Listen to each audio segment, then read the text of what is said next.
Vamos a tratar un tema muy relacionado, obviamente, con las enfermedades raras, que son los medicamentos huérfanos, que a tanto pacientes como investigadores y médicos comprometidos muchas veces nos hierve un poquito la sangre con estas cosas, pero la buena noticia es que se trabaja mucho con los medicamentos huérfanos, es una solución rápida y a veces muy efectiva para tratamientos en los cuales pues, el desarrollo de un fármaco normal y corriente puede llevar mínimo 10, 15, 20 años. ¿Vale? Entonces, bueno, contamos con el honor de que Manuel Pérez Fernández, que, perdón, lo tengo que leer, es presidente del Real e Ilustre Colegio de Farmacéuticos de Sevilla y presidente de la Fundación Meller, vídeo que hemos visto esta mañana un par de ratitos, y vocal de la Junta Directiva de FEDER y patrono de la Fundación de FEDER, con lo cual es una voz muy autorizada, muy formada y que nos va a proporcionar muchísima información al respecto de medicamentos huérfanos, cómo nos encontramos en España y qué posibilidades tenemos para el síndrome. Muchísimas gracias, Manuel. Muy bien. Bueno, buenas tardes. Una pequeña puntualización. En julio de 2023 dejé de ser presidente del Colegio Farmacéutico, pero vamos, no hay problema. No hay problema. Bueno, pues, en primer lugar, gracias a todos ustedes porque están aquí esta tarde a las 4, en una hora muy introspectiva. Intentaré que no se aburran, intentaré darle información. Y también, por supuesto, muchísimas gracias a Enrique, a Noelia, a la asociación AESIS y a todas las personas que han hecho posible este simposio, desde las azafatas que están en la puerta hasta el último ponente, pasando por todas las autoridades que nos han acompañado. Bueno, hoy vengo a hablarles de la situación de los medicamentos huérfanos en España. Fue una ponencia que hace unos meses me encargó Enrique, o me dijo Enrique, ¿de qué quieres hablarle? Y le sugerí este título.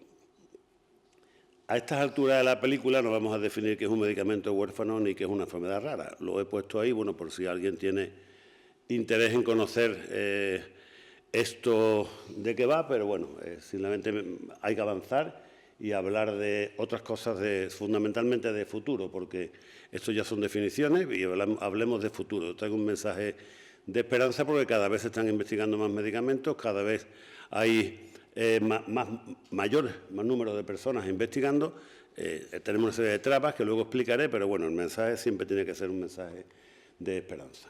Sí hay un dato, o sea, según Eurordis, la Asociación Europea de Enfermedades Raras, actualmente hay identificadas en Europa 6.313 enfermedades raras.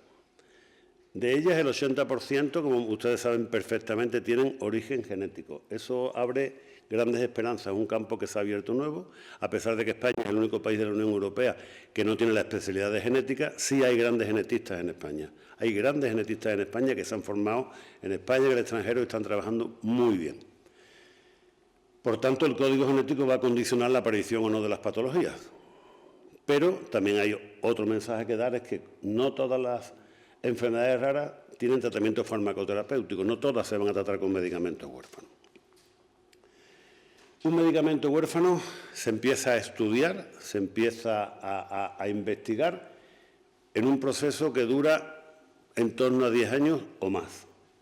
Es caro, pero lo caro no es fabricar los medicamentos huérfanos, lo caro es fabricar la primera cápsula de un medicamento huérfano. O sea, esos 10 años no están fabricando medicamentos y almacenándolos en un almacén, valga la redundancia. Esos medicamentos están probándose, están ensayándose y lo caro es la primera cápsula de ese medicamento. Y eso a veces tiene un costo de varios millones de euros. Es un proceso, como la de todos los medicamentos, que es poco seguro, porque, claro, hay muchas moléculas que tienen efecto terapéutico, pero que son tóxicas a dosis terapéutica, con lo cual no se pueden utilizar. Y a veces también supone un riesgo económico que hay muchísimos laboratorios que no están dispuestos a asumir ese riesgo.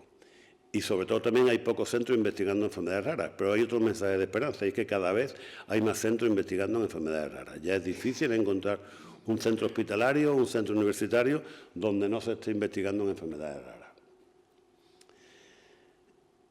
Juan Carlos Ispizúa, que es un farmacéutico que trabaja en California, me encanta Juan Carlos Ispizúa porque te da mensajes muy claros.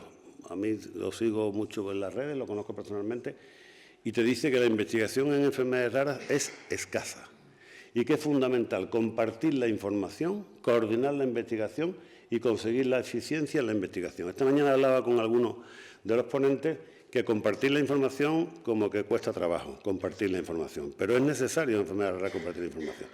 El que descubra un remedio contra el cáncer, contra el SIDA, va a tener un premio Nobel seguro. El que descubra un remedio contra una enfermedad rara, posiblemente no. Por tanto, hay que compartir la información. Y Juan Carlos Ispizúa lo dice gráficamente, que si no se comparte la información, la comunicación, se seguirán curando ratones en el laboratorio, pero no se curarán personas. O sea, es fundamental compartir esta información. Y les voy a poner un ejemplo de investigación no coordinada. Del año 2003, dos laboratorios importantísimos como Genzyme, que ahora pertenece a Sanofi, y Shire, que ahora pertenece a la compañía Takeda, en paralelo estaban investigando un medicamento para la enfermedad de Fabry. En paralelo. Y sacaron en paralelo la galsidasa alfa y la galsidasa beta para la misma patología. Si llegan a compartir información, posiblemente hubieran gastado muchísimo menos dinero, muchísimo menos tiempo en la investigación. La primera pregunta que nos hacíamos siempre cuando hablamos de todo esto que estamos hablando, medicamentos huérfanos, era ¿qué hace la industria farmacéutica? O sea, todo el mundo, la administración, los pacientes, el entorno, la sociedad, ¿qué hace la industria farmacéutica? Pues bueno, la industria farmacéutica al principio era reticente a investigar. Yo tengo grandes polémicas con la industria farmacéutica, que luego si acaso lo podemos comentar, pero era reticente a investigar. Pero claro, en España se encontraba con muchos problemas. El primer problema es que España tiene insuficiente apoyo público a la investigación. España dedica solamente el 1,3% del PIB, mientras que Suecia, por ejemplo, dedica el 3,3% del PIB. Hay escasas exenciones fiscales. Juan Carrión, presidente de FEDER, lo ha repetido siempre y dice que se consiguió un 80% de exención en el campeonato de vela de Santander, pero que para las enfermedades raras no había. Y en cambio en Estados Unidos puede llegar hasta el 100%. Hay, como todos sabemos y padecemos, escasez de pacientes para establecer ensayos clínicos. Y además pacientes cada uno con su particularidad muy diversa. Hay inequidad en el acceso a los medicamentos y hay trabas burocráticas en la prescripción y la dispensación. Yo he tenido el honor de ser durante 23 años presidente del Colegio de Farmacéuticos de Sevilla, de 2000 a 2023, y en ese periodo hemos organizado 10 congresos de medicamentos huérfanos y enfermedades raras. 10 congresos que hemos organizado desde el primero, que organizamos en el año 2000, cuando FEDER estaba recién creada, y el último que lo organizamos en el año 2022. Esto ha sido un foro privilegiado, a lo largo de este tiempo ha sido un foro privilegiado para analizar la evolución de las enfermedades raras en España. Y ahí, para mí, ahora es una opinión totalmente personal, para mí hemos entrado en lo que son los círculos viciosos de las enfermedades raras. El primer círculo lo analizamos el año 2000 con el primer congreso.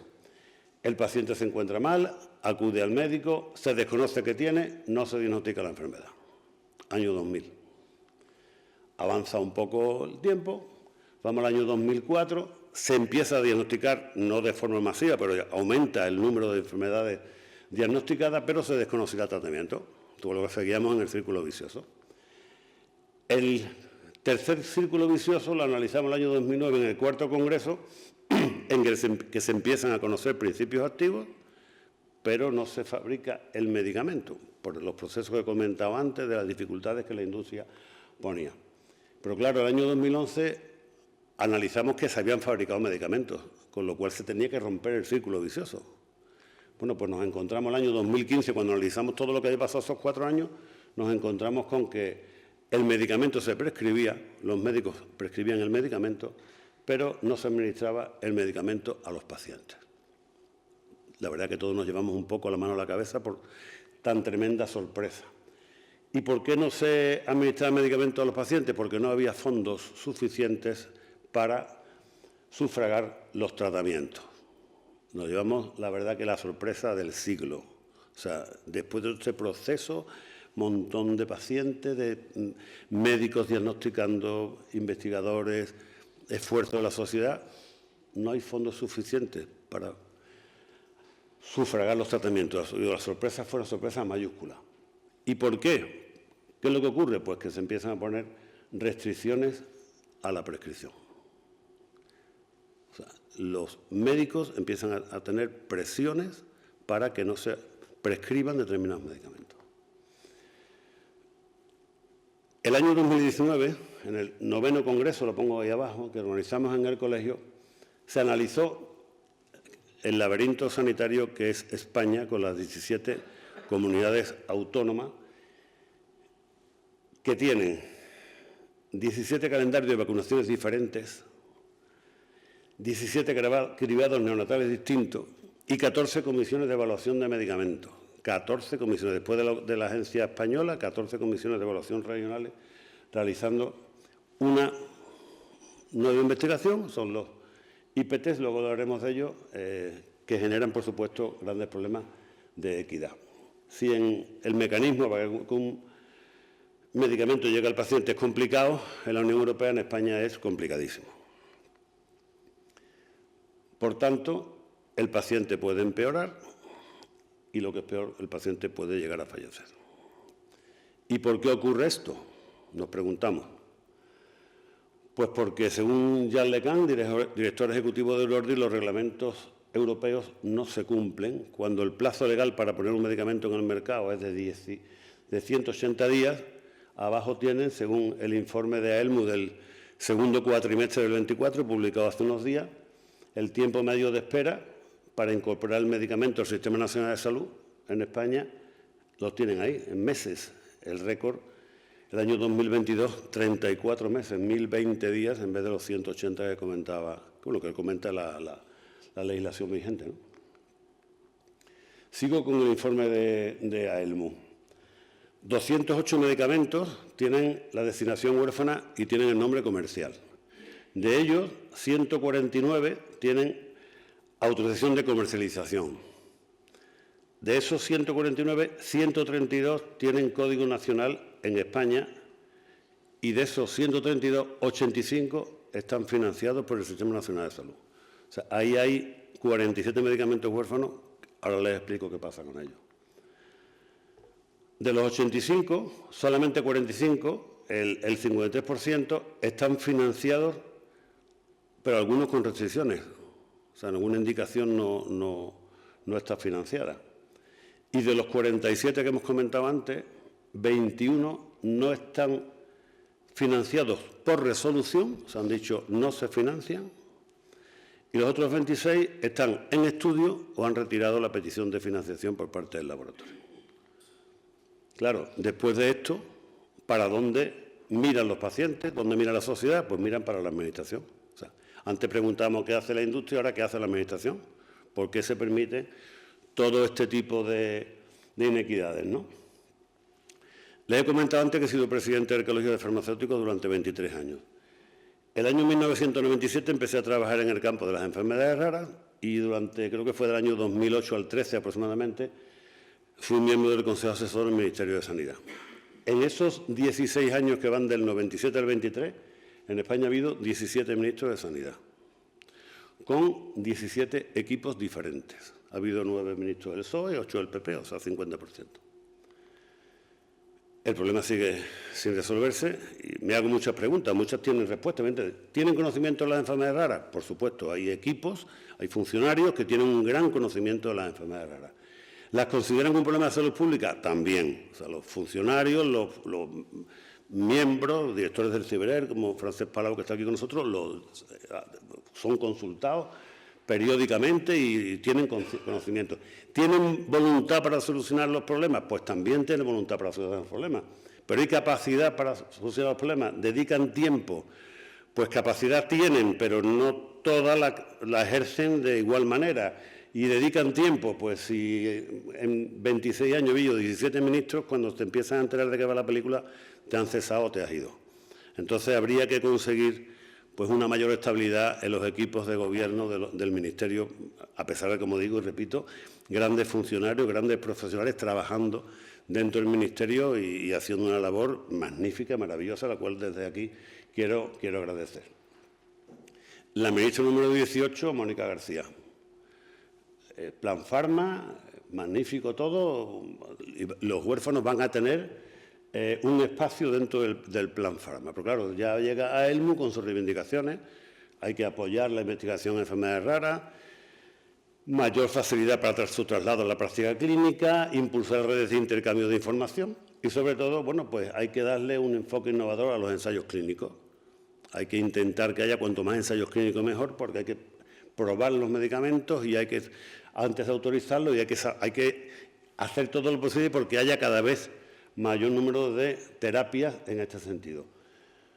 Es un problema mundial, de todas formas. Según el informe de 2023 del Centro para la Innovación en Ciencia Regulatoria, en cuanto a tiempos de aprobación, el menor es la PMDA japonesa con 332 días, el más largo la Unión Europea con 453. El número de aprobaciones, mayor número de aprobaciones, la FDA con 61, menor la Agencia Europea con 31. En cuanto a la utilización de las vías regulatorias aceleradas, la FDA la utiliza en un 62% de los casos, la Agencia Europea solamente en el 3% de los casos. Y en cuanto a medicamentos huérfanos aprobados, Swissmedic, el 63% de los medicamentos aprobados por estas vías fueron medicamentos huérfanos y el 56% en la FDA. Más informes. Informe Draghi, que considera que la industria farmacéutica debe ser o es un pilar estratégico. Pero claro, la industria farmacéutica es un pilar estratégico, pero el propio informe Draghi dice que el sector farmacéutico se ve obstaculizado en Europa por un proceso lento y complejo, el propio Mario Draghi. Y es preocupante la tendencia de Europa a perder terreno, también lo hemos comentado esta mañana en los pasillos. Claro, el problema que hay es que han dicho lo que se decía en España hace casi 100 años, que investiguen otros. ¿Cómo que investiguen otros? Pues que investiguen que los medicamentos se fabriquen en India, se fabriquen en ese tipo de países, se concentra en la fabricación y al final, ¿qué ocurre? Pues que eso es el resultado de la política de abaratar costos y de externalizar la fabricación que se lleva en Europa. Y eso al final se paga. Eso al final se termina pagando por ausencia de medicamentos, por competencia de medicamentos. Los medicamentos en España intentan que sean más baratos que en los otros países de la Unión Europea, con lo cual al final se produce la exportación de medicamentos, tardan en venir esos medicamentos a España, etcétera. Noticia también de este mismo año, Óscar Salamanca, presidente de la Sociedad Española de Compañías de Investigación Clínica. A pesar de que, según el informe ELMU, de 4.610 ensayos clínicos que se han hecho en España, 1.032 se han hecho sobre enfermedades raras, pues Óscar Salamanca, habla diciendo verdades como puños, ¿no? Que tardan en comercializarse los medicamentos en España y que hay gobernantes que lo que quieren es controlar el precio del gasto. O sea, hay gobernantes en España, como estamos comentando, que al final su problema es controlar el gasto y controlar el precio, porque hay elecciones cada 4 años y no te puedes pasar de determinados gastos, los presupuestos son cerrados y dice al final, aunque las terapias están aprobadas y tengan buenos resultados, los políticos retrasan de manera absurda la comercialización de los fármacos. Noticia del viernes pasado. Sanidad sube el precio de fármacos contra la hemofilia y evita el desabastecimiento, lo que estaba comentando. Medicamentos en España se intenta negociar a la baja los precios, con lo cual al final el medicamento no viene. Solución, después de pasar por un calvario porque los pacientes no encuentran los medicamentos, es que no le queda otro remedio al Ministerio de Sanidad que subir los precios. Más opiniones. Beatriz Perales, presidenta de AELMU, confía en que el informe Draghi dé un impulso importante a los medicamentos huérfanos y los tratamientos.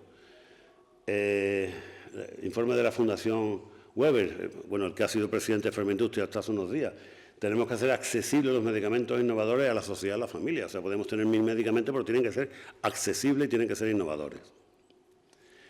Lucía Barrera, en su época de directora de Gaceta Médica, decía que el debate es un debate ético, no es un debate económico, es un debate ético.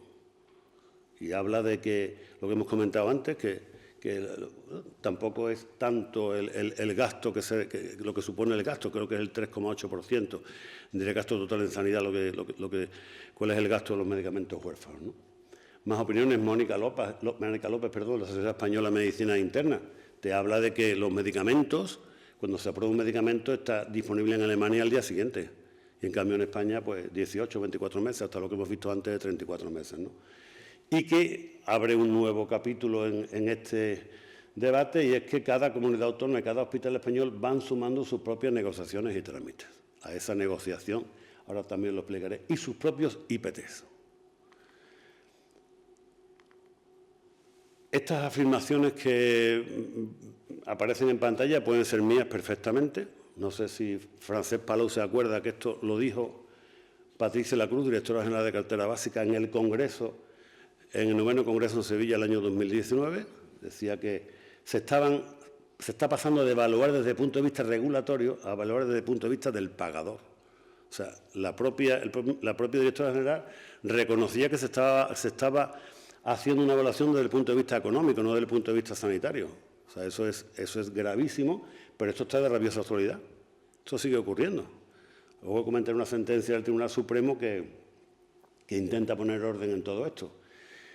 Claro, todo lo que estamos hablando, el acceso a los medicamentos huérfanos es un laberinto, Una vez aprobado precio y reembolso, o sea, financiación pública, hay renegociaciones en cada comunidad autónoma.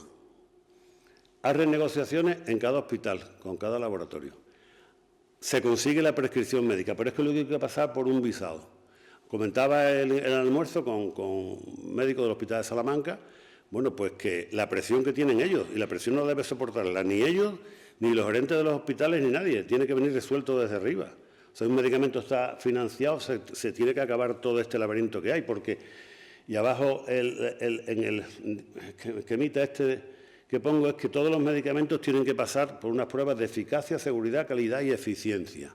Pero en el caso de los medicamentos huérfanos hay las barreras autonómicas, está el precio y la burocracia para que el paciente alcance el medicamento huérfano.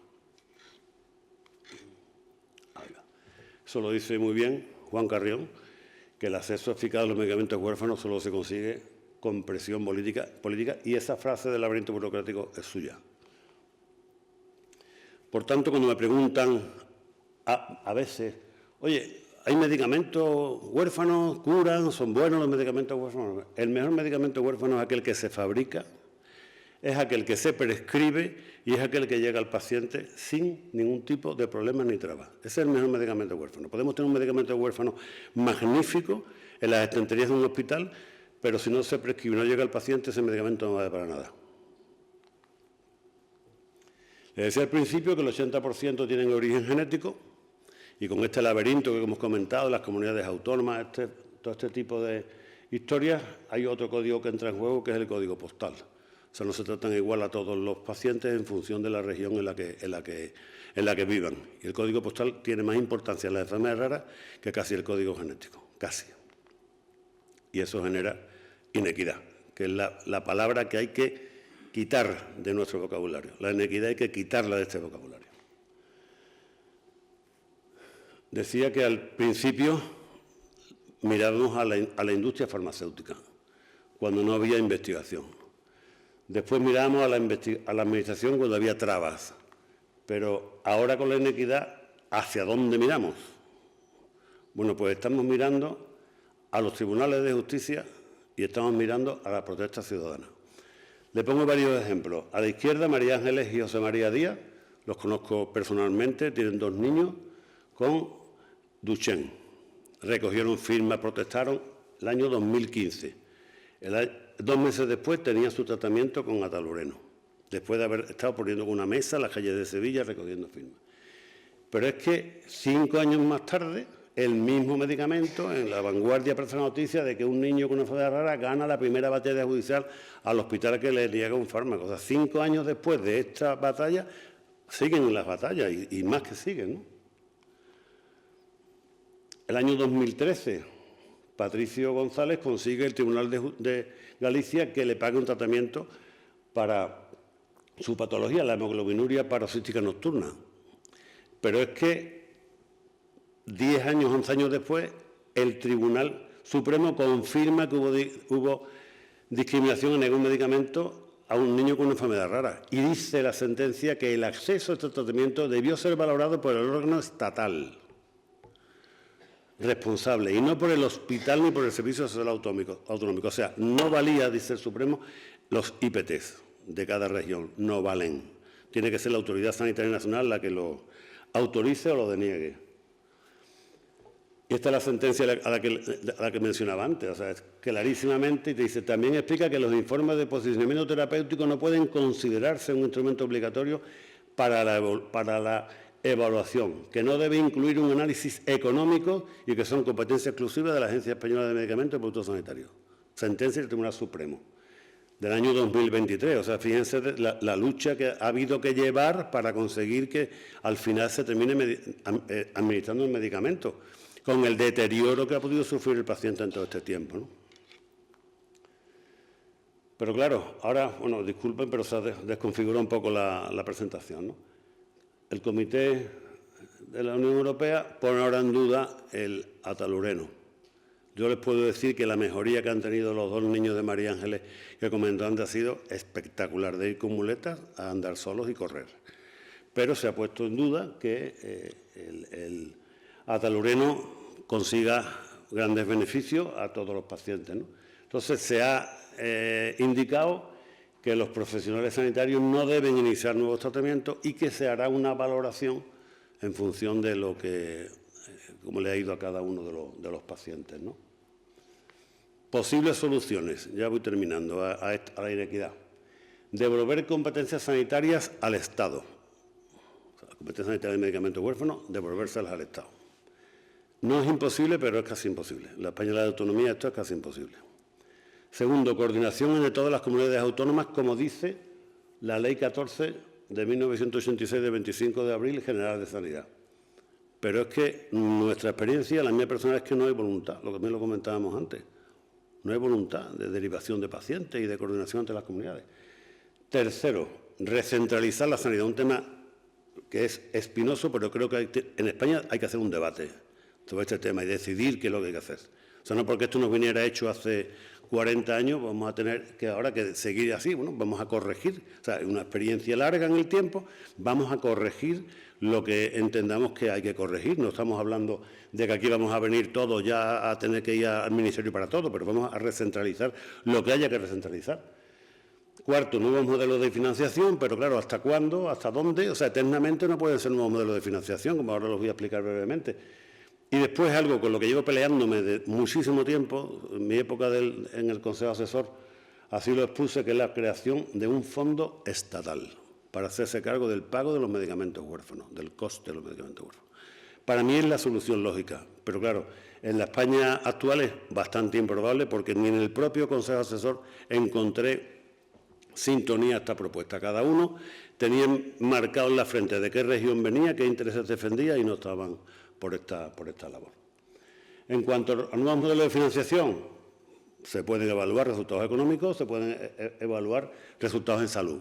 La casuística es importante, lo tienen ustedes en Internet, tampoco me voy a entretener para no entorpecer a los siguientes ponentes, pero bueno, lo tienen ahí, ha habido de todo. Bueno, se puede hacer absolutamente de todo, desde la iniciación del tratamiento, descuento, participación, bueno, se pueden hacer se pueden tomar muchas medidas en este sentido. Como le comentaba, durante mi época del Consejo Asesor del Ministerio, lo dije muchísimas veces, hay que crear un fondo estatal, pero por ahora imposible. Pero claro, hablo del año 2013, cuando presentamos el informe final del grupo de trabajo, 11 años después, o sea, el viernes pasado ha habido una reunión de parlamentarios de sanidad que están hablando de recortar burocracia para un acceso ágil de innovación del Sistema Nacional de Salud. O sea, esto es el manto de Penélope. Estamos constantemente hablando de lo mismo, y esto hay que cortarlo y romperlo. O sea, hay que hablar ya de soluciones de verdad, no analizar soluciones que se estaban debatiendo el año 2013. Hay un ejemplo en España claro de lo que es la coordinación, que es la ONT. Nadie se preocupa de si fallece una persona en Canarias, los órganos vuelan a otros sitios de España, incluso en Falcon si es necesario, nadie discute la financiación ni los tratamientos posteriores con inmunosupresores, nadie discute nada. ¿Y por qué no se puede utilizar este modelo en enfermedades raras? Lo he preguntado muchas veces, ¿por qué no se puede utilizar este modelo en enfermedades raras? Por tanto, volvemos a mirar de nuevo a la Administración. De nuevo miramos la Administración. O sea, ¿qué hacemos ahora? Ya hemos hecho el análisis total de la problemática, la casuística que hay, vamos a mirar de nuevo a la Administración. O sea, pónganse ustedes de acuerdo. Porque hay pacientes, hay familias que tienen derecho a una solución por parte de la Administración. Una casuística real de esta comunidad. Una conversación de WhatsApp, he seleccionado los más significativos entre Cristina Díaz del Cerro, la presidenta de AERCIL, de la Asociación de Enfermedades Raras de Castilla y León, Santiago Larriba, que es de aquí de León, representante de FEDER, Manuel, el que está abajo soy yo, y un señor que no tenía identificado. Cristina Díaz del Cerro, buenas tardes. Una pregunta, ¿tenéis casos de desabastecimiento de cannabidiol? Tengo un niño en estatus epiléptico desde el jueves. Han tenido que sedarle y no tienen el medicamento porque está parado en aduana. Manuel me pregunta, ¿sabes cómo está el tema? Sé que desde verano ha habido un problema de desabastecimiento, pero ahora el problema es que no hay. Otro momento del WhatsApp. Buenos días, gracias. Estoy intentando saber si queda algo en algún hospital. Los médicos le han dicho que intente la mamá lo que sea porque el niño está crítico. Me parece lamentable que en un hospital público los médicos estén tan desesperados como para pedirnos eso. Le contesta Santi de la Riva, le contesta Cristina. Cristina, me dicen que en el hospital de León del hospital de León que le acaba de llegar una unidad, habían pedido 10. Ellos la necesitan para un paciente, pero puede ser que otros hospitales hayan recibido también. Llama a Salamanca a ver qué te comenta, ya nos dice.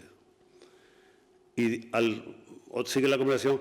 Acaban de localizar 2 en el Niño Jesús. Tenemos para un par de semanas.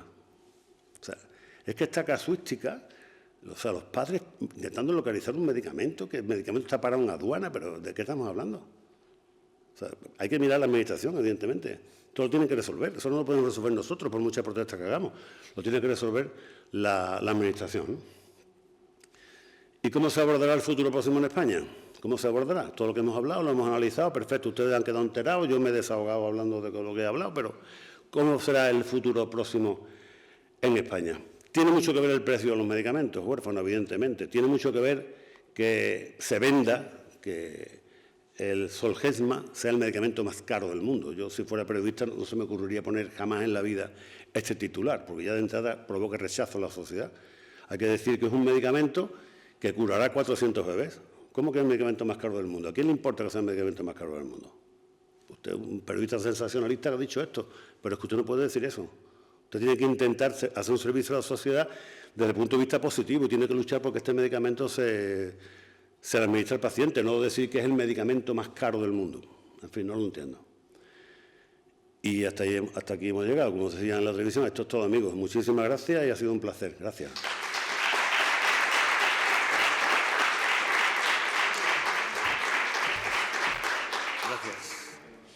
Bueno, como dicen en fútbol, cortito y al pie, ¿no? Gracias. Es probable que no surjan muchas preguntas porque además en SAF Young pues, los medicamentos que se están a las terapias, pues se está hablando de la hormona de crecimiento, que no tiene, hasta ahora no tiene problemas de abastecimiento, la oxitocina tampoco. Pero creo que, hablando, me meto yo como si fuera de la asociación, que ya casi soy miembro de corazón. Quería reforzar la idea del asociacionismo entre vosotros, pero luego la propia asociación apoyar 100% cualquier tipo de movimiento de este estilo de otras asociaciones, aunque sea la Asociación de Enfermedades del Meñique, ¿sabes? Porque esto, a la larga, como sucede ahora con la aprobación de la ley ELA, es abrir una pequeña grieta en la roca y ir picando para abrir ese hueco a todo. Y esta presión, este lobby, que obviamente hay muchos intereses económicos detrás de esto, ese titular de los 4 millones, obviamente hay un interés detrás en generar este rechazo. Si hubiera un interés del periodista, del grupo que ha firmado esto, de quien financia estos periódicos, estos grupos, de darle el mensaje positivo, hubiera dicho, no digas eso por uno de los 400 bebés. Interesa más, bueno, vender otro tipo de historias. También me estoy metiendo en otros terrenos. Pero bueno, a modo completamente personal, creo que la información que podemos sacar de esto es que no se puede ceder en este tipo de situaciones porque al final, obviamente, son las vidas de nuestros hijos, la calidad de vida de nuestros hijos y indirectamente es la vuestra. Entonces, hay que estar juntos como asociación y las distintas asociaciones juntas con FEDER, juntas con la investigación que puede llevar CIBER y el resto de organizaciones tanto autonómicas como CIBER, que es estatal, y sin tregua y sin ni un paso atrás, como intentar apretar lo más posible, porque estas son situaciones que los tiempos empiezan a venir duros y podemos tener problemas.